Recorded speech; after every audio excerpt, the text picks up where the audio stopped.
ہماری کتنی مساجد ہیں جن کو ہم چھوڑ کے اس ملک کے اندر آ گئے۔ اس کے الفاظ مجھے کبھی نہیں بھولے۔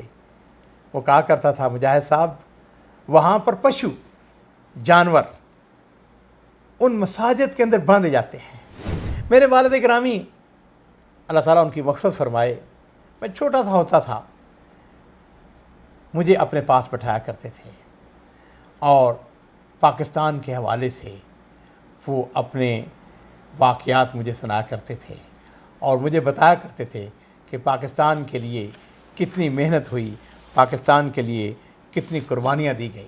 حقیقت بات یہ ہے کہ کبھی ہم غور کریں کہ پاکستان کو بنانے وقت ہندوستان کے اندر ہم نے کیا کچھ نہیں چھوڑا۔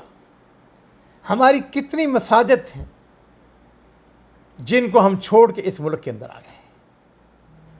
کیا ہم نے پاکستان اسی لیے بنایا تھا کہ اس کے اندر کرپشن ہو، اس کے اندر بے حیائی ہو، اس کے اندر غریب کو اس کے حقوق نہ ملیں، اس کے اندر طاقتور جو ہے اس کی دنیا اور ہے، غریب کی دنیا اور ہے؟ نہیں میرے عزیزو، پاکستان تو ہم نے اس لیے بنایا تھا کہ اللہ تعالیٰ کا وہ ارشاد جو اس نے قرآن پاک کے اندر ارشاد فرمایا ہے کہ الذین ان مکناہم فی الارض اقاموا الصلاۃ، کہ جب ہم ان کو دنیا کے اندر حکومت دیتے ہیں تو وہ اس کے اندر نماز کا نظام قائم کرتے ہیں، نظام عدل قائم کرتے ہیں۔ میرے عزیزو، پاکستان کے بنانے کے لیے بڑی ہم نے قربانیاں دی۔ عزیزو، میرا ایک دوست ہے، اس کا نام غلام مصطفیٰ تھا۔ اصل میں میرے دادا جان کا نام چونکہ غلام مصطفیٰ تھا، اس لیے وہ شخص مجھے آج بھی یاد ہے۔ یہ شخص جلندھر کا رہنے والا تھا اور پیدائشی طور پر سکھ تھا۔ اللہ تعالیٰ نے اس کو توفیق دی، اس نے اسلام قبول کر لیا۔ ریاض میں میرے گھر کے ساتھ ہی اس کی ورکشاپ بھی تھی اور یہ ایک مدارس ریاض الصالحین کی بس چلایا کرتا تھا۔ پکا نمازی تھا، میرے گھر کے ساتھ مسجد تھی تو ہم اکثر نمازوں کے اندر اکٹھے ہوتے ہیں۔ یہ بڑا عظیم شخص تھا، میرے پاس بیٹھ کر ہندوستان کے مجھ کو واقعات سنا کرتا تھا۔ اس کے خاندان کے دوسرے لوگ ابھی بھی سکھ تھے۔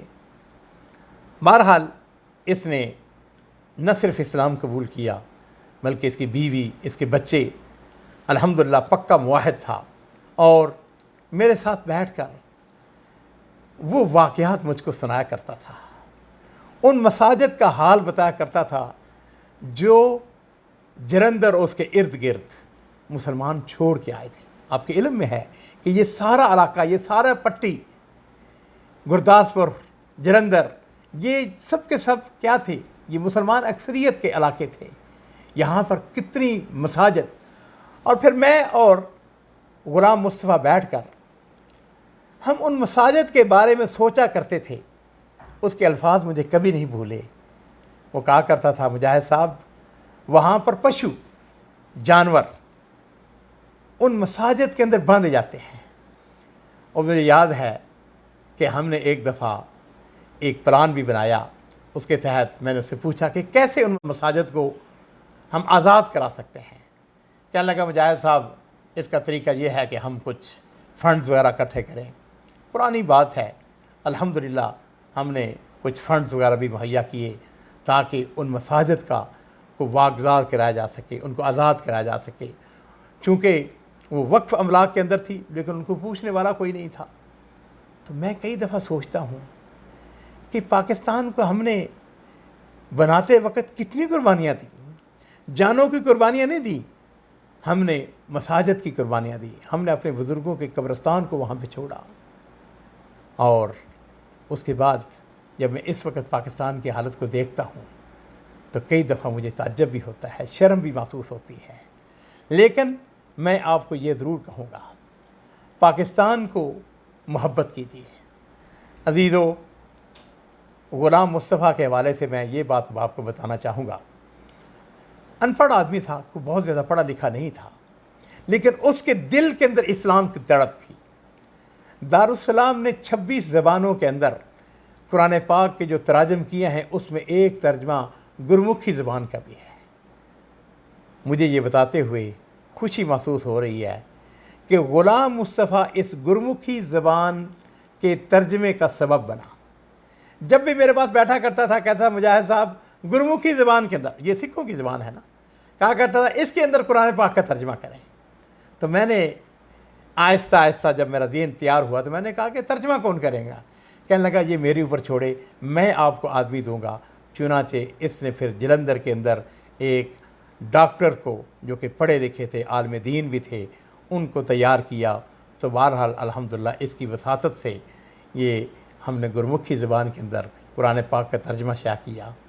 میں کئی دفعہ کہا کرتا ہوں بعض لوگ ان پڑھ بھی ہوتے ہیں لیکن عالی ہمت ہوتے ہیں۔ میں صبح فجر کی وقت کہ نماز پڑھ کے سیر کے لیے جا کرتا تھا تو عموماً غلام مصطفیٰ اسکول کے بچوں کو لینے کے لیے، تو اس وقت اس کے پاس خالی گاڑی ہوتی تھی تو وہ بچوں کو لینے کے لیے جا رہا ہوتا تھا، تو مجھے جب دیکھتا گاڑی کو ایک سائڈ پہ لگاتا، گاڑی کو روک لیتا اور پھر میرے ساتھ باتیں کرتا۔ تو میں آپ کو یہ بات کہنا چاہوں گا کہ چھوڑ تعلق داری چھوڑ، اٹھ محمود بتوں کو توڑ، جاگ اللہ سے رشتہ جوڑ، غیر اللہ کا نام مٹا، پاکستان کا مطلب کیا، لا الہ الا اللہ۔ بہت بہت شکریہ۔